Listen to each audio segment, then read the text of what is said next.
Hola. Bienvenido a un webinar más de la serie Salud y Felicidad. Damos la bienvenida al Dr. Guillermo Ramírez Núñez, quien será nuestro presentador y moderador el día de hoy. El Dr. Ramírez es actualmente director médico del Hospital Médica Campestre. Licenciado médico cirujano por la Universidad Michoacana de San Nicolás de Hidalgo, cuenta con un máster en cuidados paliativos por la Universidad de Barcelona y una maestría en Administración y Gestión de Servicios de Salud por la Universidad Cuauhtémoc. Es también doctor en Administración por la Universidad IEXPO. Muchas gracias por acompañarnos. Comenzamos nuestro webinar.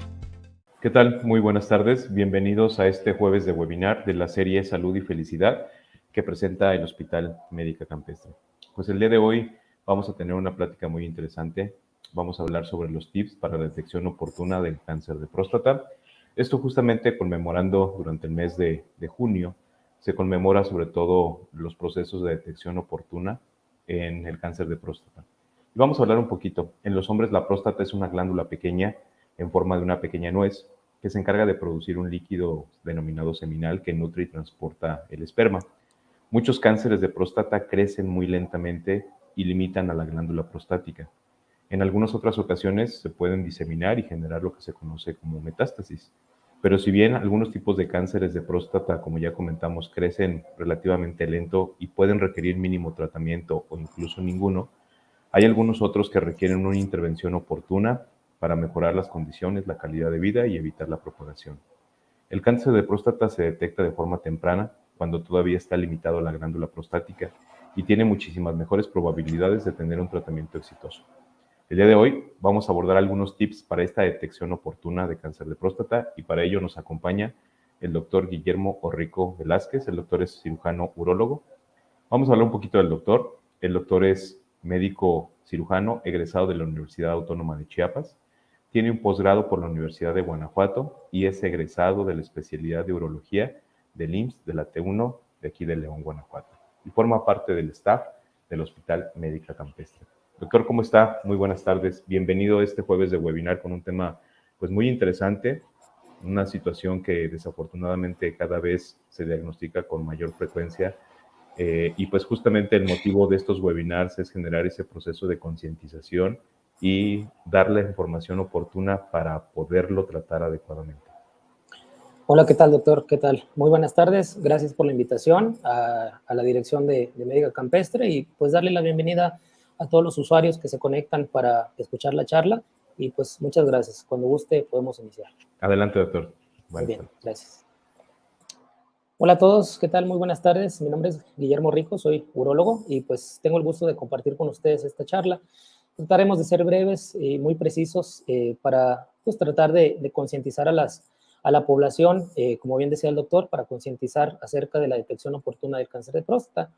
Como sabemos, pues el cáncer de próstata es una enfermedad bastante frecuente que desafortunadamente en nuestro país sigue siendo diagnosticada en etapas tardías por muchas situaciones, sobre todo por desconocimiento de la población, por el acceso limitado a veces a los servicios de salud, y bueno, todo esto conjuga a que los pacientes sean detectados en etapas tardías de la enfermedad y que no se les pueda ofrecer un tratamiento adecuado, sobre todo en etapas tempranas con la intención de curarlos. Entonces, por aquí vamos a darles algunos tips, pero primero me gustaría empezar hablándoles acerca de qué es la próstata. Muchos pacientes desconocen qué es la próstata, desconocen qué funciones tienen. Algunos piensan que es una glándula o un órgano que solamente está enfocado a dar problemas y no cumple algunas funciones en nuestro organismo. Primero que nada, pues la próstata es un órgano que se encuentra situado por debajo de la vejiga urinaria y esta tiene más o menos un peso aproximadamente de 20 gramos, está descrita como si fuera una pequeña nuez y esta rodea lo que es a la uretra. Si ustedes ven esta imagen, pues por ahí se puede ver una vejiga llena de orina, que es esa de color amarillo que vemos ahí, y por debajo tenemos a la próstata. Entonces, la próstata es atravesada por un conducto que se llama uretra, y bueno, muchas veces por aquí la próstata se conoce que da síntomas de obstrucción urinaria cuando llega a crecer o cuando llega a dar algún cáncer de próstata. Entonces, esa imagen que vemos ahí es una glándula prostática. Entonces, tiene básicamente dos funciones. La primera es ayudar al control urinario, ejerciendo presión directa sobre la uretra, y esta contribuye al mecanismo de esfínter para el control del vaciado miccional o el vaciado de la vejiga. Y la segunda función, y es muy importante, es que la próstata contribuye a la formación de líquido seminal. Entonces, este líquido seminal va a proveer de nutrientes a los espermatozoides para que puedan llevar a cabo su función principal, que obviamente es la fecundación. Yo le digo a los pacientes, la próstata la tenemos y nos sirve como el equivalente de la matriz en la mujer. Si no tuviéramos próstata, no podríamos tener familia. Pero básicamente estas dos son las principales funciones que cumple la próstata, con el control urinario y con una función propiamente reproductiva. Esas son sus dos funciones principales. Y bueno, hablando ya del cáncer de próstata como tal, pues vemos que es una enfermedad bastante frecuente y que, por ejemplo, se diagnostican alrededor de 160,000 casos nuevos cada año y que de estos van a fallecer alrededor de 26,000 pacientes al año. Entonces, si lo traspolamos a la población, por cada 100,000 habitantes se van a diagnosticar alrededor de 120 casos por año y que va a haber 20 muertes por cada 100,000 habitantes al año. Entonces, si nosotros traspolamos estas cifras a la ciudad, a León y a su área metropolitana, pues contamos con una población aproximada de 1,5 millones de personas. Entonces, 314 personas van a fallecer a consecuencia del cáncer de próstata cada año. Entonces, es una cifra bastante alta. En cuanto a la epidemiología, tenemos que el grupo de edad o el cáncer de próstata va a ser diagnosticado con mayor frecuencia alrededor de los 65 a 74 años de edad, que la edad media del diagnóstico es alrededor de los 66 años y que desafortunadamente los pacientes que sean diagnosticados con cáncer de próstata, la edad pico de muerte va a ser alrededor de los 80 años. Entonces tenemos que el riesgo individual, el riesgo de cada persona de padecer a lo largo de nuestra vida un cáncer de próstata es cerca del 12%. Entonces se dice que de 7 hombres, 1 va a ser diagnosticado con cáncer de próstata a lo largo de su vida y que 1 de cada 38 o 40 pacientes va a morir a consecuencia del cáncer de próstata. La mortalidad, pues bueno, gracias a las herramientas diagnósticas ha ido en declive esta mortalidad a lo largo del tiempo.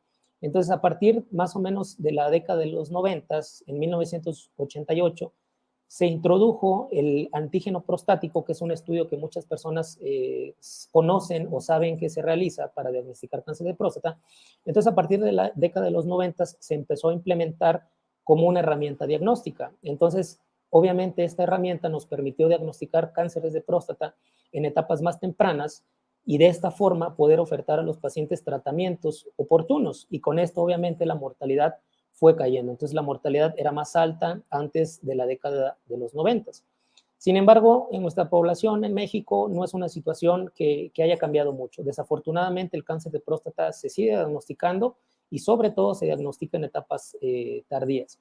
Por ejemplo, esta imagen vemos los cánceres en ambos sexos, tanto en mujeres como hombres, y vemos que el cáncer de mama es el más frecuente, pero seguido de este cáncer de mama tenemos en el número 2 el cáncer de próstata. Si vemos esta gráfica, nos ejemplifica únicamente el cáncer en hombres, y obviamente el cáncer más frecuente en hombres es el cáncer de próstata. La siguiente figura muestra efectivamente que el cáncer de próstata se encuentra en el lugar número 2, en cuanto a frecuencia. Sin embargo, en cuanto a mortalidad, tenemos que es el número 1, es el primer lugar de causa de mortalidad oncológica o por cáncer. Entonces, bueno, ¿qué hay que hacer o qué tenemos que saber para tratar de diagnosticar estos cánceres en etapa temprana? Pues es bien importante saber que el cáncer de próstata comúnmente es una enfermedad indolente. ¿Qué quiere decir? Que rara vez en etapas tempranas va a desarrollar algún tipo de signo o algún tipo de síntoma. Generalmente esta enfermedad va a cursar sin ninguna molestia en los pacientes y es por esto que si el cáncer da síntomas es porque ya cursó con algún avance, ¿verdad? Ya sea un avance local o alguna cuestión de metástasis, como bien comentaba el doctor hace un rato. Entonces, desafortunadamente tenemos que es un cáncer indolente que tiende a ser agresivo, que si no se trata y no se atiende puede dar metástasis de forma rápida y obviamente esto puede condicionar la muerte en el paciente si no es atendido de forma oportuna. Entonces, dentro de los factores de riesgo, pues obviamente tenemos que la edad es un factor importante. Entonces, el cáncer de próstata se diagnostica en su mayoría, como lo habíamos comentado, por arriba de los 65 años de edad. Más del 70% de los pacientes se va a diagnosticar arriba de los 65 años y es un cáncer que muy rara vez se va a presentar en hombres menores a 50 años de edad. Solamente el 2% de los cánceres de próstata se diagnostican antes de los 50 años de edad. Entonces, en cuanto a la población general, se estima pues que este riesgo de cáncer de próstata empieza a incrementar a partir de los 50 años de edad. Y bueno, tenemos un grupo especial de pacientes que son aquellos pacientes llamados con factores de riesgo que en un momento vamos a ver, pero los pacientes que tienen ya estos factores de riesgo familiares, sobre todo, van a correr más riesgo a partir de los 40 años de edad. Entonces, este punto es muy, muy importante. ¿Por qué? Porque la historia familiar es la que tiene mayor asociación para padecer cáncer de próstata. Es decir, si en la familia existe alguna persona que ha padecido cáncer de próstata, pongamos un ejemplo muy fácil, padre con antecedente de cáncer de próstata o hermano con antecedente de cáncer de próstata, es un factor que va a duplicar el riesgo de padecer cáncer de próstata. Sin embargo, si tenemos más de 2 familiares con este antecedente cáncer de próstata, es decir, por ejemplo, padre y el hermano mayor, por poner un ejemplo, con cáncer de próstata, a mí, por ser familiar de esas 2 personas, el riesgo se hace 9 veces más alto. Entonces, las cuestiones familiares obviamente tienen un impacto importante como factor de riesgo. Entonces, esta parte es muy importante para la población a tomar en consideración. Si hay antecedente familiar de cáncer de próstata, poner un foco amarillo y tomarlo como un factor de riesgo.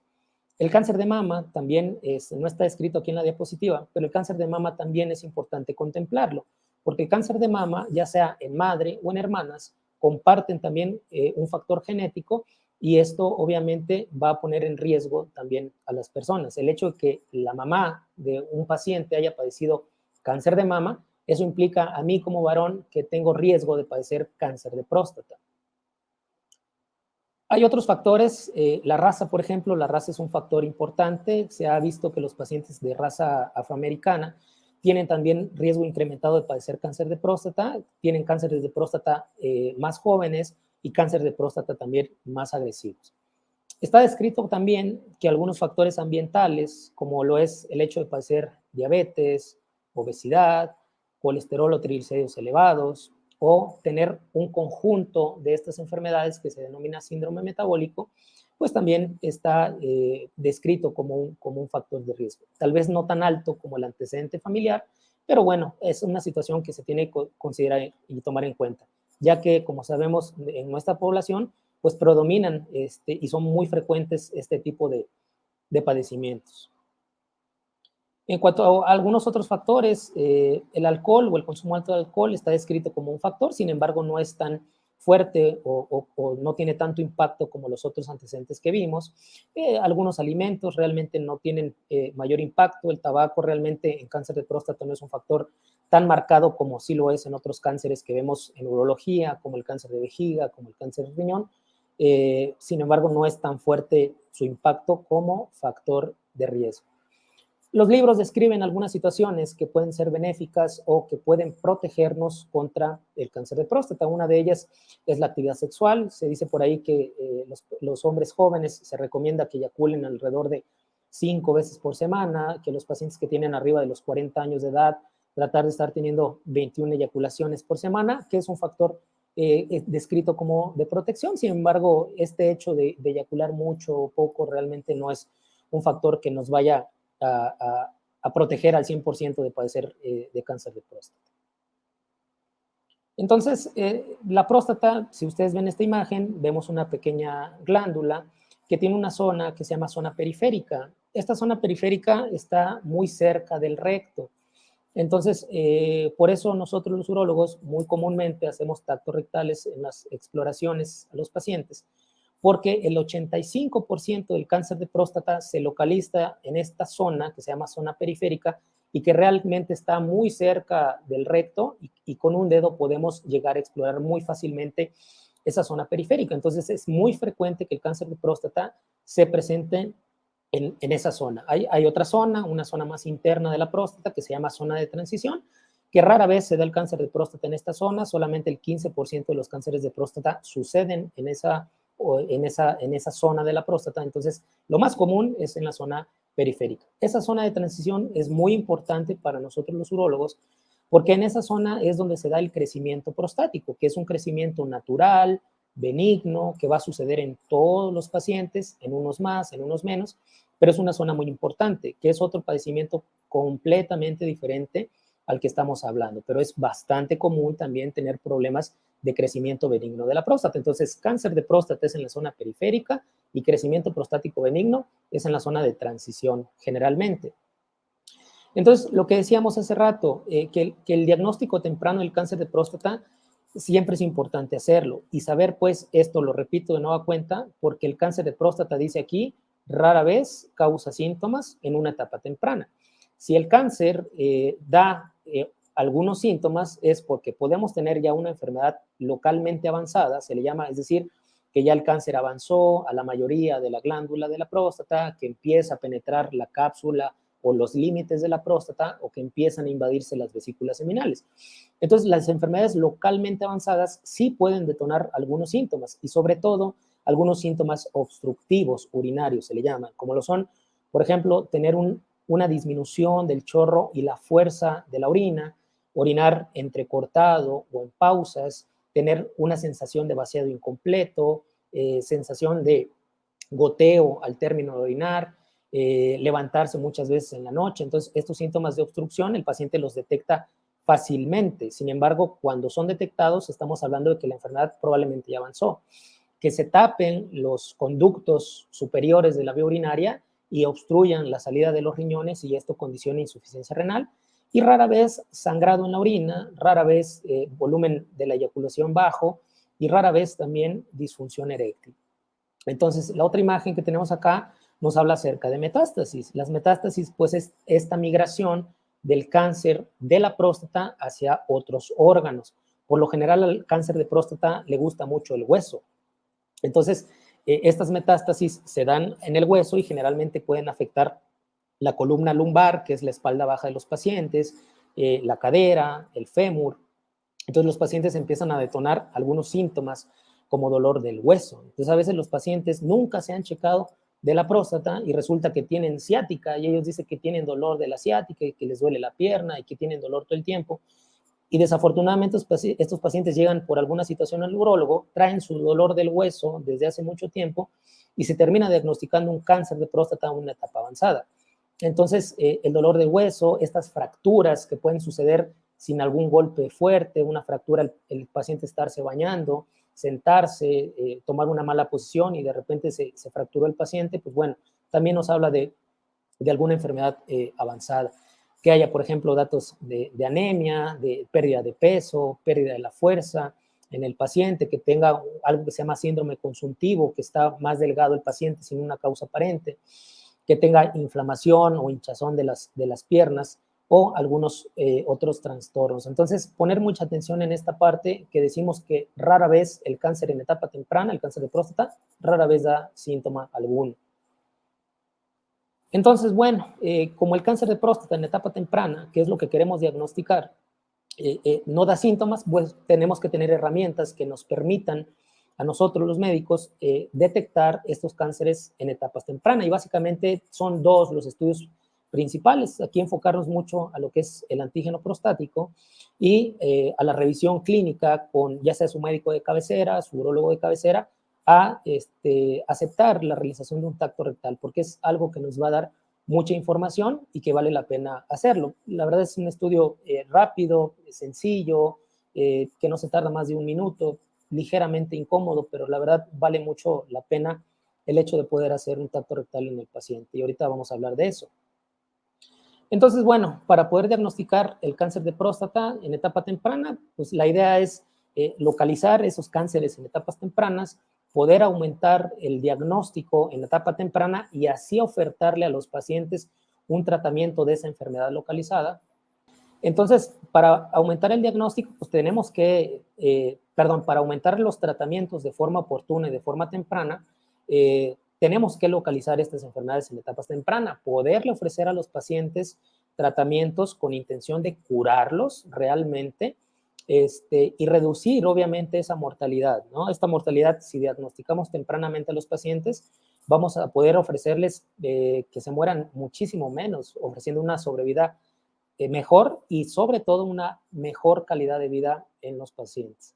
Entonces, ¿qué tenemos que hacer? Invitarle a la población a acercarse, como les decía, a su urólogo, a su médico de cabecera, realizar exámenes sistemáticos a los pacientes, interrogar sobre todo estos antecedentes familiares y los factores de riesgo para tratar de llegar a estos casos en particular de forma oportuna. Entonces, habíamos dicho que el diagnóstico lo vamos a enfocar a los pacientes de 40 años con factores de riesgo, es decir, un paciente que tiene 40 años, pero tiene papá, hermano con cáncer de próstata o madre con cáncer de mama, pues hay que invitarlo a que desde los 40 años se haga sus primeros chequeos. Y a la población general que no tiene estos factores de riesgo como tal, pues invitarlos que se hagan sus estudios a los 45 o 50 años de edad, llevar adecuadamente una historia clínica y pedirle pues estos estudios. Entonces, el antígeno prostático es una herramienta bastante útil. Por ahí hay pacientes que se realizan cada año su antígeno prostático, que hay normas para ir haciendo antígenos prostáticos en los pacientes, depende de cuál es la cantidad que tenga el paciente.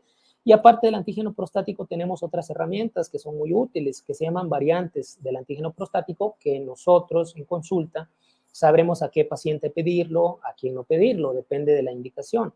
Tenemos varias situaciones como antígeno prostático libre sobre el antígeno total, que es una herramienta muy útil, sobre todo para no hacer biopsias innecesarias en los pacientes.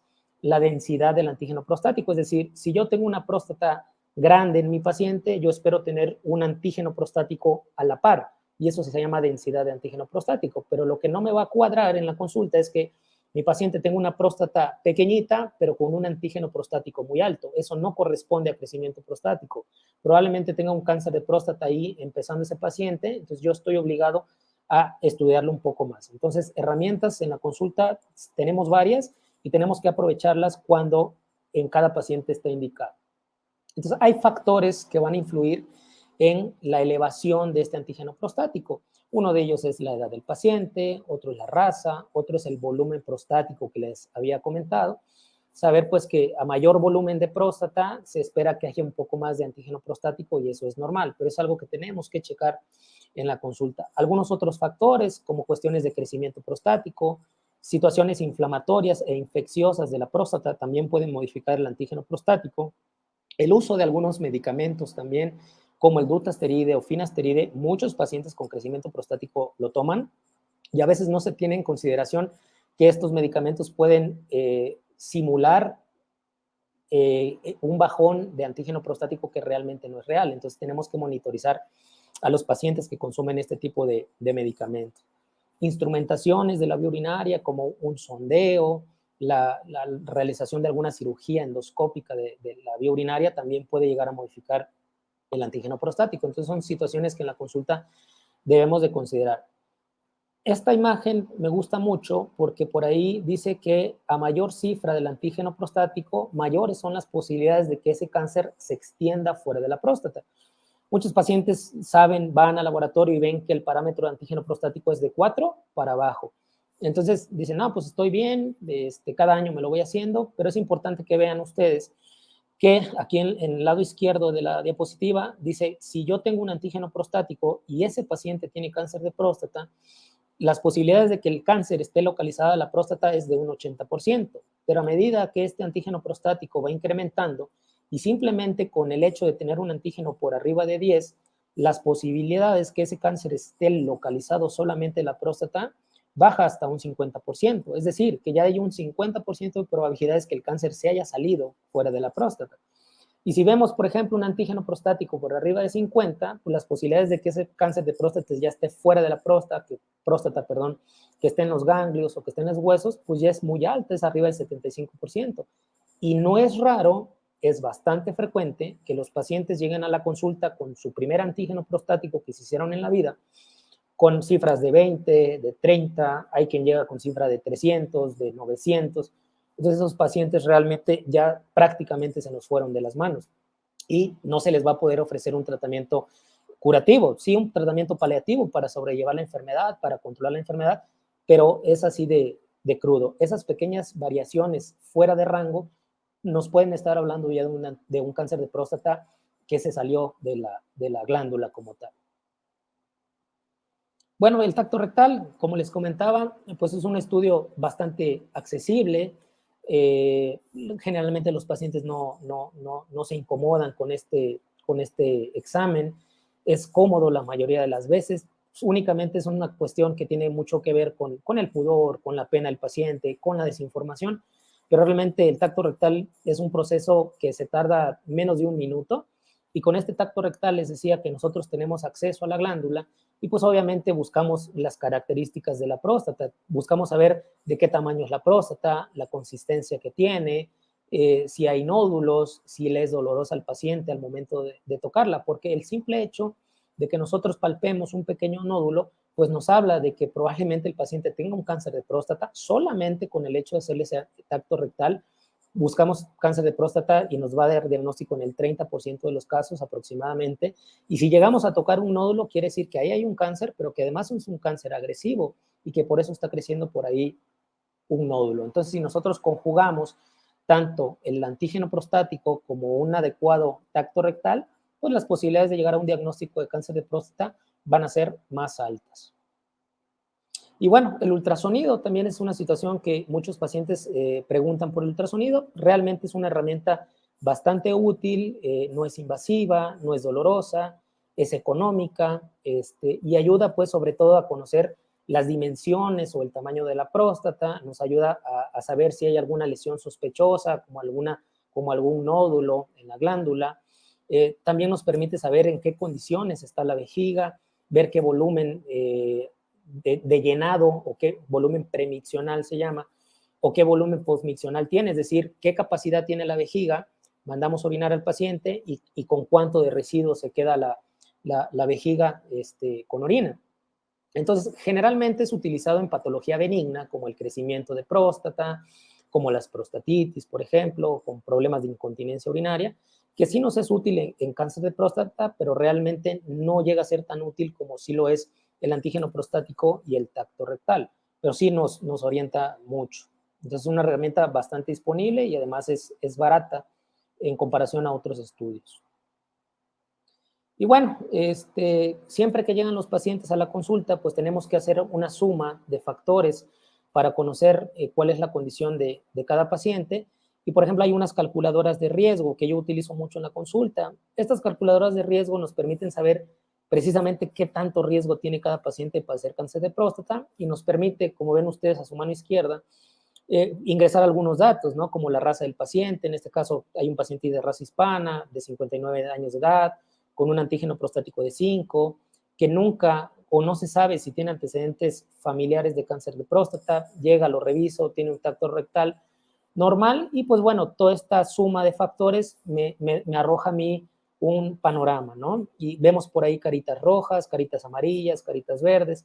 Entonces estas herramientas me dicen que ese paciente tiene solamente un 6% de probabilidades de desarrollar cáncer de próstata agresivo y que en el 18% de posibilidades de desarrollar un cáncer no agresivo, ya ese es un tema aparte, y 76% de no tener cáncer de próstata. Entonces, estas herramientas simplemente con preguntar la raza, la edad del paciente, hacerle un tacto rectal y un antígeno prostático, con esas 4 herramientas podemos predecir qué tanto riesgo tiene el paciente de padecer o no padecer cáncer de próstata. Pero acá hay otro ejemplo.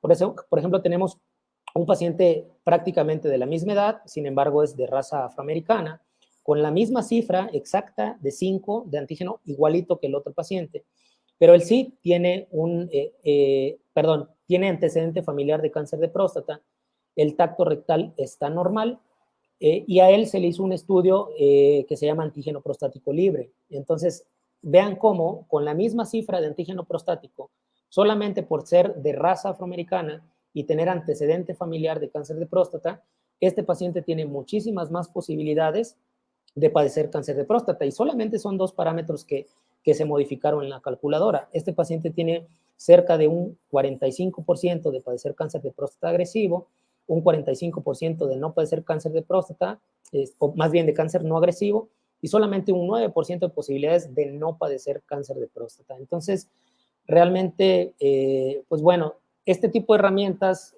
cuando tenemos alteraciones en el tacto rectal, cuando tenemos alteraciones en los parámetros de antígeno prostático, cuando tenemos alteraciones en estas variantes que utilizamos del antígeno prostático, pues bueno, tenemos que tomar la decisión el médico y el paciente de que si hay riesgo de padecer cáncer de próstata, pues enviarlo a una biopsia transrectal de próstata y tratar pues de conocer si esa elevación del antígeno, si esas alteraciones en el tacto rectal corresponden ciertamente a un cáncer de próstata. Y la herramienta definitiva para diagnosticar el cáncer de próstata, pues obviamente va a ser la biopsia. Entonces la biopsia está indicada cuando tenemos tactos anormales, antígenos altos, parámetros anormales de estas variantes del antígeno prostático, y ahí es cuando nosotros decidimos enviar al paciente a la biopsia para poder diagnosticar el cáncer de próstata. Entonces, realmente el tema es práctico, es corto, solamente saber cuándo tienen que llegar a la consulta, a partir de los 40 años de edad, si hay factores de riesgo, si es población general y no hay factores de riesgo a los 50 años de edad, con un antígeno prostático en sangre, una consulta para revisar antecedentes y una exploración rectal. Con eso creo que es un buen punto de partida para conocer cuál es la situación del paciente y poder diagnosticar en etapa temprana a los pacientes. Si tienen a su papá ahí al lado, a algún tío que nunca se ha hecho un antígeno prostático, pues invítenlo a que vayan al laboratorio, se hagan una prueba, es muy sencilla, es muy rápida, es accesible, en cualquier laboratorio de la ciudad pueden hacerlo. Entonces, con esta herramienta, acercarse a la consulta de su médico de cabecera y poder pedir una opinión. Muy bien, doctor, muchísimas gracias. Información muy importante, sobre todo esa estadística que nos manejó antes de los años 90, la cantidad de mortalidad que se generaba y justamente derivado del antígeno prostático, pues literalmente es una prueba rápida, sencilla, económica, que literalmente salva vidas, ¿no? Entonces, esto es muy importante. La valoración de un médico especialista al mínimo de los síntomas y más con factores de riesgo puede ser la diferencia entre un tratamiento exitoso y la diferencia, pues, justamente de tener unas complicaciones muy, muy severas. Así es, doctor. Pues muy bien, doctor. A la población. Sí, doctor, perdón. Adelante. Sí, le digo, pues muchas gracias. Invitar a la población a que se acerque, a que vaya con su médico de cabecera, que se animen, se hagan su antígeno prostático por lo menos. Pues estamos a sus órdenes. Muchas gracias, doc. Oiga, tenemos por aquí unas preguntitas, a ver si nos puede apoyar. Sí, claro. Mire, nos está preguntando Francisco, ¿cuál es la dieta más adecuada para evitar o disminuir el cáncer de próstata? Bien, gracias. Pues mire, realmente aquí sería una cuestión, no hay un alimento como tal que debemos de suspender de nuestra alimentación como tal. Realmente aquí, como veíamos, la obesidad, el colesterol alto, la hipertensión arterial, que son los factores que sí pueden desencadenar o propiciar cáncer de próstata. Entonces, una dieta balanceada, que esté lo más baja de carbohidratos, de lípidos. Si el paciente padece hipertensión arterial, controlarla, pero como tal una dieta que específicamente nos vaya a proteger contra el cáncer de próstata no está descrita. Es decir, si hay dieta mediterránea, si hay dieta mexicana, o sea, realmente no es un factor que vaya a incrementar el cáncer de próstata como tal. Muchas gracias, doctor. También nos está preguntando, comentó sobre las cuestiones de las eyaculaciones. Si bien no está descrito 100% por la literatura, sí nos está preguntando que cuál es la razón por la cual aumentar el número de eyaculaciones disminuye las probabilidades de tener cáncer de próstata. Se ha descrito que, por ejemplo, el incremento del número de eyaculaciones hace que también la glándula prostática libere estos sustratos que se llaman para que los espermatozoides tengan alimento. Entonces, se producen, o más bien, se disminuyen la formación de radicales libres, se le llama. Entonces, estos radicales libres, al no estar eyaculando el paciente, se acumula más el semen en los acinos de la próstata, que son pequeños cavernas donde se almacena el semen. Entonces, el hecho de no tener tantas eyaculaciones, permanece más el semen en esa zona, incrementan los radicales libres y esto puede favorecer la aparición de los tumores. Esa es la teoría de la eyaculación. Muy bien, doctor, muchas gracias. Bueno, nos están preguntando también, doctor, que en caso de que se realice un antígeno prostático, ¿es necesario también realizarse un tacto rectal? Todo depende, El cáncer de próstata, el más frecuente de todos, es el adenocarcinoma de próstata. El 85-90% del cáncer de próstata es de esta familia o de esta variedad. Y solamente el adenocarcinoma de próstata eleva el antígeno prostático. Sin embargo, tenemos una pequeña fracción de cánceres de próstata, como cánceres, por ejemplo, que se llaman neuroendocrinos o sarcomas de próstata, que no elevan el antígeno prostático. Entonces, estos no van a ser diagnosticados exclusivamente por la realización de un antígeno prostático. Entonces, en esto entra el tacto rectal, que sí, son muy poco frecuentes los otros tumores, pero no se van a diagnosticar con antígeno prostático. Entonces, sí se recomienda hacer el tacto rectal para tratar de detectar los otros tumores que no elevan antígeno prostático. Ahora, también hay que decidir si se le hace el tacto rectal en la primera consulta al paciente.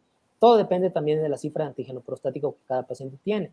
Entonces, hay guías que nos recomiendan, por ejemplo, pacientes con antígeno de 1 o menos, realizarle el antígeno cada 3-4 años, pacientes que tengan antígenos de 2 a 3, de 1 a 2, realizarle el antígeno cada 2 años, el paciente que tiene arriba de 3 de antígeno, realizárselo cada año. O sea, no es una receta de cocina para todos, porque hay pacientes que pueden tener el día de hoy 0.5 de antígeno. Ese paciente no necesita hacerse un antígeno el siguiente año. Ese paciente lo podemos esperar cada 3-4 años. Entonces, no es cada año. Entonces, hay que individualizar cada caso. Pero sí, el tacto rectal se recomienda por esta situación de que pueden haber cánceres que no eleven antígeno prostático. Muy bien, doctor, muchísimas gracias. Por aquí tenemos también alguna otra. Roberto nos pregunta, ¿es frecuente la progresión o coexistencia de una hipertrofia prostática a cáncer de próstata? Sí, es frecuente. Bueno, es relativamente frecuente. Por ejemplo, en muchas ocasiones vemos a pacientes que tienen un comportamiento de crecimiento benigno de la próstata, están en tratamiento, tienen un antígeno prostático bajo. Se decide, por ejemplo, ese paciente hacerle una cirugía endoscópica como una resección transuretral o como una cirugía de enucleación de próstata con láser. Y no entramos a cirugía en ese paciente porque se sospeche cáncer de próstata, entramos por crecimiento benigno. Entonces, solamente el 5% de los pacientes que entran a este tipo de cirugías sí coexiste un crecimiento benigno de la próstata con cáncer de próstata. El 5% de los pacientes más o menos se diagnostican porque entraron por crecimiento benigno, pero se les detecta un cáncer de próstata en el 5% de los casos. Muy bien, doctor, muchísimas gracias. También nos están preguntando que una vez que se hace un diagnóstico de cáncer, ¿cuál es la terapéutica más adecuada, doctor? Pues bueno, una vez que se hace el diagnóstico de cáncer de próstata, nosotros tenemos que encasillar, por así decirlo, a cada paciente. Entonces, hay etapas del cáncer de próstata, hay etapas o estadios, así se le llaman. Entonces, es diferente encontrar un paciente en una etapa 1 a una etapa 4. Obviamente, los tratamientos son individualizados y hay que encasillar a cada paciente. ¿De qué depende en qué etapa se encuentre cada paciente? Bueno, de 3 o 4 factores principales. Uno, de lo que es la fracción o la cantidad de antígeno prostático, eso es un factor. 2, del tacto rectal. No es lo mismo tener solamente un nódulo de un lado de la próstata a tener toda la próstata dura. No es lo mismo tener 5 de antígeno prostático a tener 30. No es lo mismo tener también una biopsia con un comportamiento agresivo. Nosotros medimos el grado de agresividad en un patrón que se llama Gleason, del 1, que es el menos agresivo, al 5, que es el más agresivo. Entonces, todo depende de esa suma de factores. Entonces, yo sumo o el médico suma los factores de cada paciente. Esto nos da la etapa y respecto a la etapa es la decisión del tratamiento. Si es una etapa inicial, ofertarle al paciente alguna vigilancia, inclusive es un tratamiento. La cirugía radical con intención curativa, la radioterapia radical con intención curativa, tratamiento hormonal, pero con fines paliativos, combinación de radioterapia más tratamiento hormonal, quimioterapia en etapas más avanzadas. Todo va a depender de la etapa del paciente y de las condiciones del paciente, porque no es lo mismo un paciente que tenga una etapa inicial, pero que está muy enfermo del corazón, que no aguanta una cirugía, pues ese paciente difícilmente lo vamos a intentar operar. O un paciente que tenga una etapa inicial, pero que esté en muy buenas condiciones de salud y que pueda ser operado, obviamente a ese paciente le vamos a ofrecer un tratamiento agresivo, pero es muy, muy personalizado el tratamiento. Muy bien, doctor, muchas gracias. Marco nos pregunta también, doctor, que si un cáncer agresivo se puede presentar en hombres menores de 60 años. Sí, se puede presentar un cáncer agresivo en pacientes menores a 60 años. Aquí juega un papel importante los antecedentes genéticos. Desafortunadamente me ha tocado en la consulta ver pacientes de 50 años que llegaron la primera vez, se hicieron su primer antígeno, vienen con 90 de antígeno prostático, oiga, ¿sabe qué? Hay sospecha de un cáncer, vamos a hacer una biopsia, va a biopsia y resulta ser un cáncer de próstata, pero además un cáncer agresivo. Entonces sí es posible que se presente un cáncer agresivo antes de los 60 años de edad, por supuesto que sí. Muy bien, doctor, muchísimas gracias. De nada, doctor. Nos pregunta José, ¿es recomendable utilizar medicina para disminuir el índice prostático mayor a 4? Hay indicaciones para utilizar medicamentos para disminuir el volumen prostático. Estos medicamentos se llaman inhibidores de la 5-alfa reductasa, como lo son finasteride o dutasteride. Entonces, sí se puede utilizar el medicamento, está indicado en próstatas arriba de 40 gramos, pero hay que saber que estos medicamentos bajan el antígeno prostático al 50% de su valor real. Entonces, si yo tengo un paciente con dutasterida y me trae un antígeno de 5, el parámetro real de ese antígeno de ese paciente es de 10. Entonces hay que tener cuidado con ese tipo de medicamentos y apegarse muy bien con su urólogo para poder utilizarlos. Muy bien, doctor. Muchas gracias. También nos están preguntando, doctor, sobre todo después del procedimiento quirúrgico, ¿qué efectos secundarios tiene o qué complicaciones puede tener un paciente posterior a una prostatectomía? Ok. La cirugía radical de próstata pues tiene como finalidad erradicar el cáncer de próstata. Sí es una cirugía compleja técnicamente, que también tiene sus situaciones. Las complicaciones principales es, por ejemplo, el desarrollo de incontinencia urinaria en el posoperatorio, que la mayoría de las veces es temporal y episódica y remite con el paso del tiempo. El desarrollo de disfunción eréctil también es una situación frecuente. Aquí depende de la técnica que se utilice, depende de la etapa de cada paciente también. Si es una cirugía neuropreservadora, se le llama, para cuidar los nervios de la erección, o si es un cáncer un poquito más agresivo, pues ni modo, no se hace neuropreservación y puede implicar cuestiones como incontinencia y disfunción eréctil, que serían una de las complicaciones frecuentes. Muchas gracias, doctor. José nos pregunta, Armando nos pregunta, ¿los ciclistas predisponen al cáncer de próstata? No es un factor que esté descrito como factor de riesgo para el desarrollo de cáncer de próstata, entonces no es una situación que vaya a impactar, así que puede seguir haciendo bici, no hay problema. Bueno, de hecho la actividad física pues es adecuada, Es ¿no? un Para factor disminuir. protector, claro. Así es. Muy bien, doctor. Por aquí nos pregunta Rubén, ¿es aconsejable el uso de testosterona en el hombre después de los 65 años? Pues aquí depende primero tenemos que documentar que el paciente tenga déficit de testosterona a través de estudios de laboratorio. Clínicamente hay que ver el paciente por qué acude a la consulta, si tiene disfunción eréctil, si tiene alteraciones del líbido. Hay que documentar que si tiene disminución hormonal de testosterona para poder suplir la testosterona. Si no hace falta, no hay por qué poner testosterona exógena. Entonces hay que valorar a cada paciente. Pero en términos generales no está indicado así de la nada dar testosterona. Sí, muchas gracias. Doctor, también una pregunta también que está siendo muy repetitiva.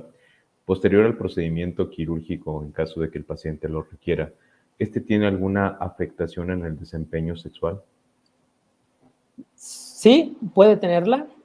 Primero hay que evaluar al paciente y ver el grado de potencia que tiene, ¿sí? Y saber cuál es el grado de disfunción preoperatoria que el paciente pueda tener. Entonces, si el paciente tiene una disfunción muy marcada, obviamente la cirugía va a haber mayor decremento de esta disfunción. Si el paciente tiene una muy buena función eréctil, pues le digo, si se hace una cirugía preservadora, pues podemos conservar esta potencia, pero también coadyuvar con tratamiento con el paciente para que en el previo a la cirugía empezarlo a preparar con medicamentos para que tengan una mejor respuesta, una mejor erección, y una vez que venga la cirugía, la repercusión en cuanto a la erección pues sea menor y no afecte tanto esta cuestión de la erección en el paciente.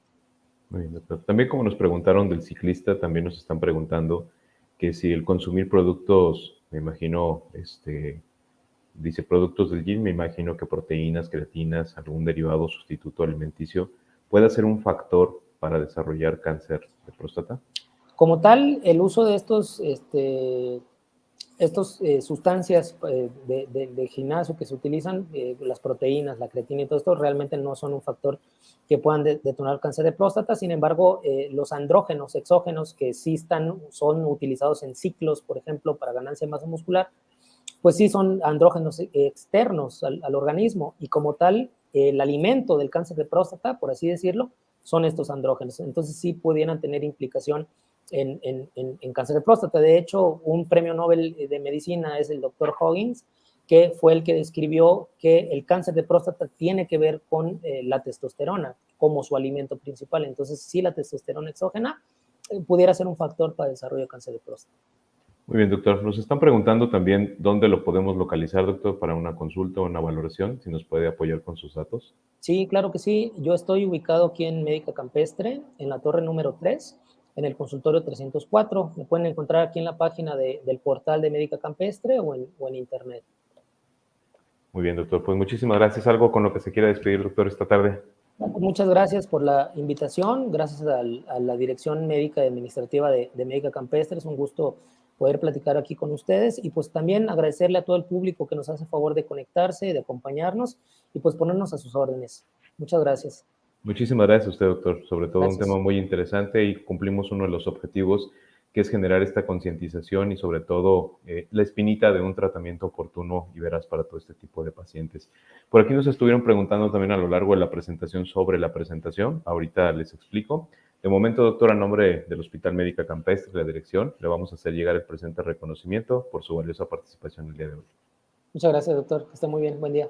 Muchas gracias. Bueno, y pues para todos ustedes les recuerdo que en el apartado de folletos que se encuentra en la parte superior derecha, pueden descargar la presentación que el doctor amablemente nos hizo favor de presentar o proyectar a lo largo de este webinar, y también podrán descargar la revista Salud y Felicidad.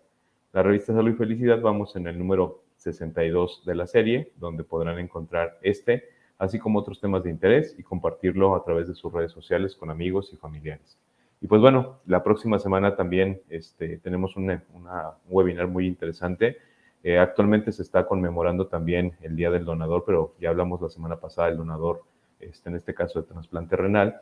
Y pues también es importante recordar la donación de hemocomponentes como son sangre, plasma y otros derivados. Por lo tanto, la próxima semana también vamos a hablar un poco al respecto. El doctor José Adán Arizaga Berber, el doctor es patólogo clínico, nos hablará del tema donar sangre es donar vida. Nos vemos la próxima semana. Cuídense mucho.